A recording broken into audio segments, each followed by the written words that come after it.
You see her almost go down back there? Yeah, she nearly wiped out. Girls went crazy tonight. Pay attention to this August 17th, 2024. What you're about to see shows a young woman's final moments of freedom, and the single choice that would drag 3 others into the light. The image is soft and grainy, the way cheap city cameras always are. A fixed view of a downtown intersection in the coastal city of Herborview. Traffic lights change on an empty street. Damp pavement reflects the glow of a bar sign. The night is thick and humid, the kind of heat that clings to skin and slows everything down. Then she appears. A woman in her early 30s steps into frame from the left. Lauren Mckay. Her walk is unsteady, her heels a fraction too high for her current state. She sways, stumbles, catches herself. One ankle buckles sideways, and for a heartbeat it looks like she'll hit the ground. But she recovers, laughs at herself, and keeps going. She is drunk, alone, and headed in the general direction of home. A few seconds later, 4 young men drift into view behind her. They're loose-shouldered, still buzzing from alcohol and energy. They move as a pack, but one detail stands out: the distance between them. 3 of the men angle straight toward Lauren, closing the gap with deliberate speed. One on her left, one on her right, one just behind. They lean in, talking, gesturing, performing concern. From this angle, you can't hear every word, but the tone is easy, familiar. To someone glancing at the footage without context, it might look like friends helping a woman who's had too much to drink. The 4th hangs back. He's several paces behind, hands buried in his pockets, shoulders tight. His name is Tariq Nelson, and even on a grainy camera you can see it. He's with them, but not really part of what's happening. As the others press closer to Lauren, he slows down, watching. At the edge of the intersection, the group makes a subtle turn. Instead of following the most direct route toward Lauren's apartment, they veer off toward quieter streets that slope down to the harbor. Fewer lights, fewer people, fewer witnesses. Lauren goes with them. She doesn't pull away. She doesn't appear to realize her path has been redirected. Her body language reads like trust or exhaustion. Under the shifting glow of the traffic signal, Tariq stops. He stands there, a single still figure in the middle of the frame, watching his friends guide a staggering woman into the dark. For several seconds he doesn't move at all. The light above him shifts from green to yellow to red, washing his outline in changing color. Then he turns around. Not after them. Not toward Lauren. He pivots away from the group and walks out of frame, leaving the woman with 3 men she doesn't know, and a city that will wake up a few hours later to news of a body found by the water. 6 hours from this moment, Lauren Mckay will be dead, and the boy who walked away will be the reason anyone ever knows what happened to her. To understand this night, you have to start with how ordinary it was supposed to be. Lauren Mckay was 30, a graphic designer living in a small apartment not far from Herborview's historic downtown. Friends described her as quiet but warm, someone who saw the world in color palettes and shapes. She noticed the way sunlight hit old brick, the curve of a typeface in a coffee shop window, the particular blue of the harbor at dusk. On August 16th, she left work with one plan: celebrate a close friend's birthday at a downtown bar. It was familiar territory: music, drinks, easy laughter, a cluster of people she trusted. Over the course of the night, the bar filled up, conversations stacked on top of each other, rounds of drinks arrived. Photos were taken, promises made to meet again soon. Around 1:30 a.m., Lauren announced she was heading home. Her friends tried to convince her to share a ride or let someone walk with her. She waved them off. It was a 15-minute walk at most. She'd done it many times before. The air was warm, the streets mostly quiet. She said she was fine. She wasn't.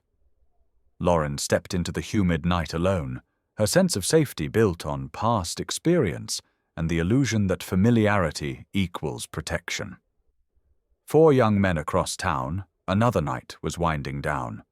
19-year-old Cesar Rojas, 18-year-old Brandon Cole, 19-year-old Diego Morales, and 18-year-old Tariq Nelson had been drinking at a different bar.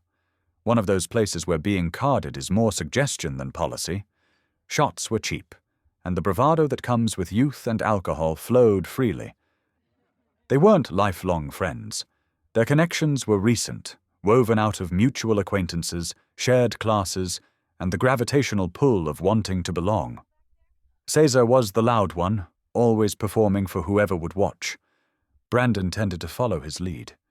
Diego rarely argued with either of them. Tariq was the newest, still figuring out where he fit in this hierarchy. Around the same time Lauren left her bar, the 4 of them spilled onto the sidewalk, still laughing, still looking for something to extend the night. That's when they saw her, a woman walking alone ahead of them, unsteady, vulnerable.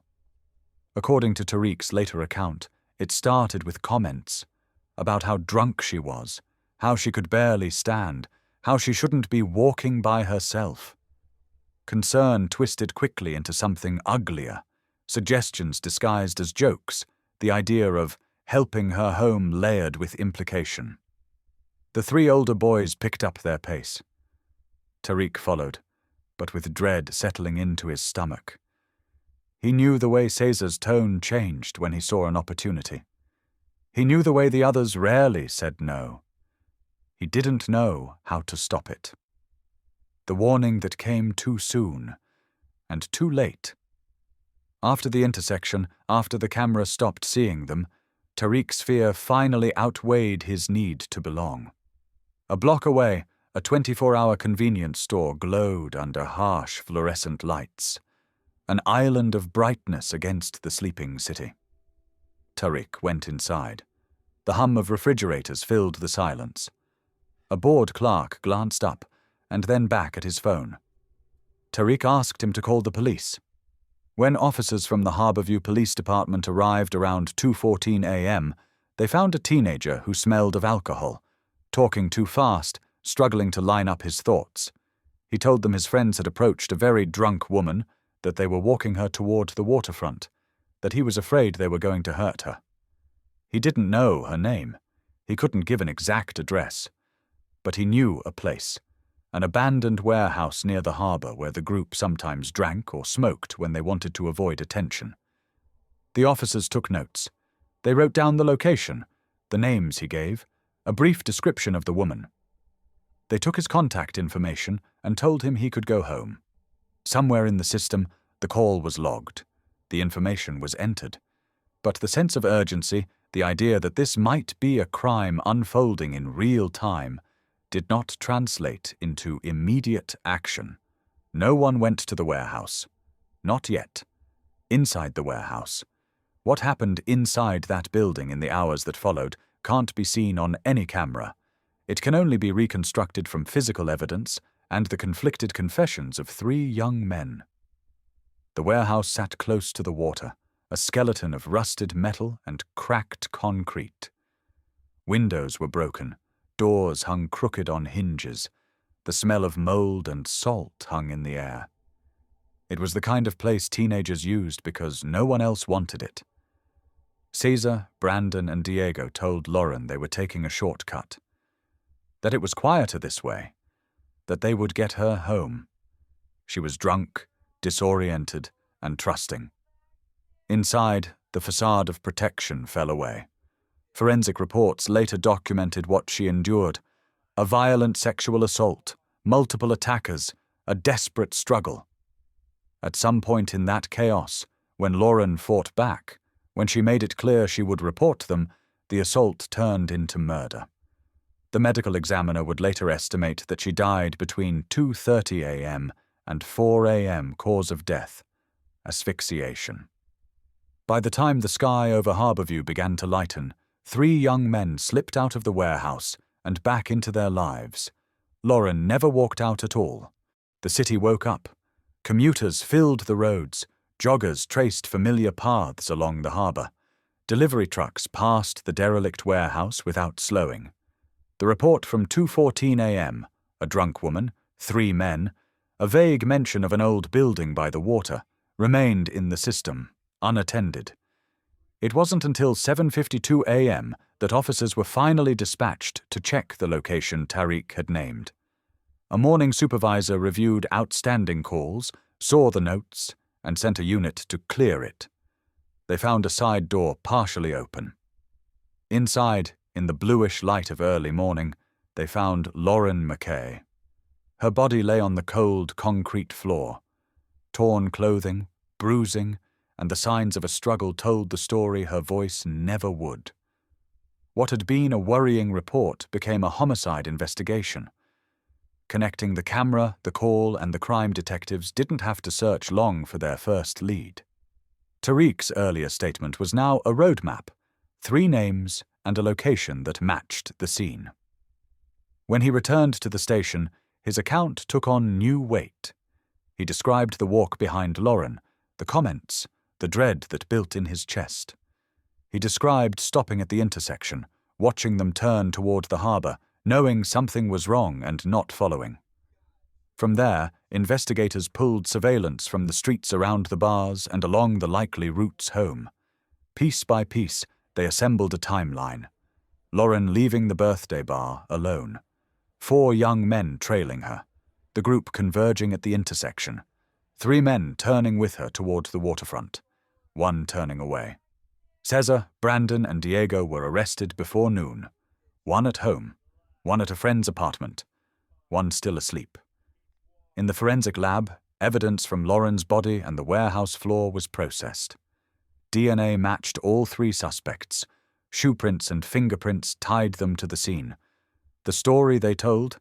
That they'd only walked her part of the way. That they'd left her near her building, collapsed under the weight of the science. Eventually, each admitted pieces of what they'd done. None accepted full responsibility. Each tried to minimize his own role, painting himself as less violent than the others. But in the overlaps of their stories, a brutal truth settled into place. They had seen a vulnerable woman alone.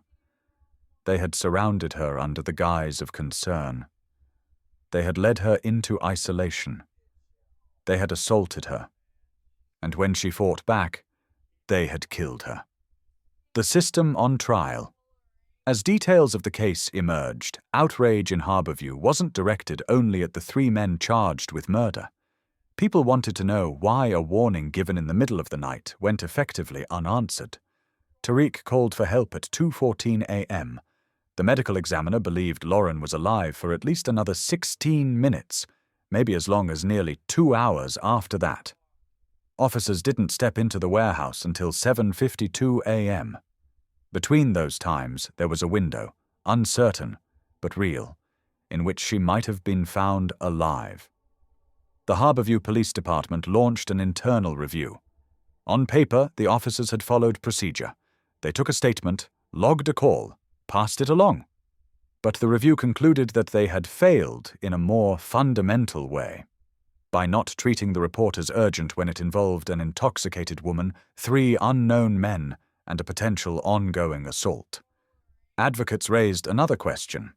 If the caller had been older, sober, or white, would his concerns have been taken more seriously? Tariq was 18. He'd been drinking. He was black. He implicated his own friends. The review stopped short of accusing individual officers of deliberate discrimination, but it did recommend more training on implicit bias and on recognizing when it's probably nothing could instead be a life-or-death situation. For Lauren's family, those findings felt less like resolution and more like an autopsy of a system that had moved too slowly. In February 2025, the case reached a packed courtroom. Prosecutors laid out the narrative with clinical precision. The jurors saw the footage from that downtown intersection. Lauren swaying under the traffic light, the 3 young men closing in, Tariq turning away. They saw maps of the city, the fork between the route she should have taken and the one she was led down. Experts testified about DNA, injuries, and cause of death. Detectives described interviews with the suspects, their evolving stories, their eventual partial admissions. Then the jury heard from Tariq. He took the stand and described the night again, this time under oath, under the gaze of the 3 former friends chained at the defense table. His voice wavered as he talked about wanting to say something in the moment, about picturing them turning on him, about choosing what felt like a safer option, walking away and finding the police. He didn't attempt to cast himself as brave. He spoke instead from a place of regret. "I thought calling was enough," he told the court. "I thought that was doing the right thing, but I know I should have stayed.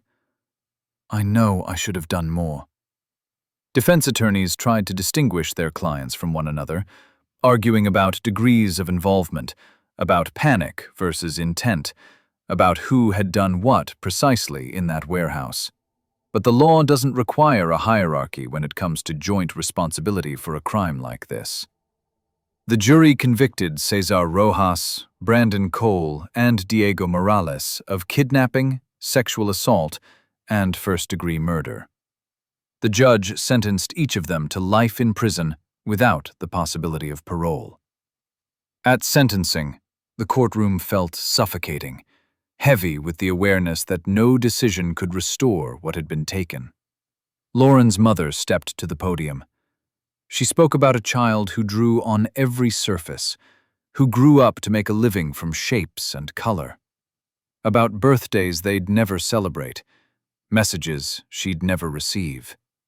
Then she turned to the men who had killed her daughter. "You saw her as something you could use," she said.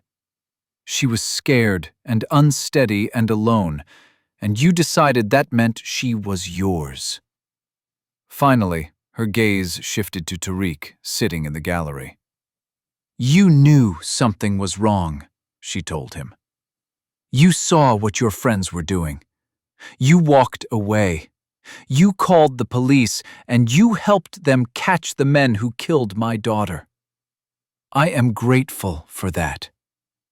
But you didn't do enough. And because no one stopped them in time, she is gone." There was a long pause. "I can't tell you I forgive you," she said quietly. "But I see that you tried. I hope you spend the rest of your life making different choices than you did that night." The warehouse where Lauren died has since been torn down. In its place is an empty lot, just gravel, weeds, and the sound of gulls overhead. Every year on August 17th, Lauren's family goes there with candles and photos. They say her name out loud. They talk about who she was, not just how she died. They also started a foundation in her memory, focused on bystander intervention and support for survivors of sexual assault. Their message is simple. Noticing isn't enough. You have to act. In separate prisons, Cesar, Brandon, and Diego are serving their life sentences. In official records, there's little sign of remorse. As for Tariq, he left Herborview. He carries the night with him, though. He has talked in interviews about seeing that footage, the version of himself frozen under the traffic light, and wanting to shout at the boy on the screen to move, to go after her, to do something else. Sometimes, in community centers or on college campuses, he speaks about what happened. He doesn't ask to be seen as a hero. He describes instead the particular kind of pain that comes from knowing you did something, but not enough. If you see someone who can't stand straight, who's surrounded by people you don't trust, don't repeat my mistake, he tells the room. Don't walk away and hope a phone call will fix it. Stay. Intervene. Make sure they're safe. Because the story of Lauren Mckay is not only about 3 men who chose violence. It is also about a system that hesitated, and a bystander who acted too late to save her, but just in time to make sure her killers would never hurt anyone else. Lauren should be 31 now. She should be complaining about clients, planning trips, sending late-night messages to friends. Instead, her last living moments are preserved in a few seconds of shaky footage at a quiet intersection, and in the memory of a boy who turned away when it mattered most. On that humid night in Herborview, 4 young men each made a choice. 3 choices led a woman into a warehouse she would never leave. 1 led to a convenience store, a police report, and the truth. What we do in those small, electric moments, when our fear collides with what we know is right, decides which side of that story we end up on. This is True Crime Chronicles. Hit subscribe, ring the bell. The next file drops soon.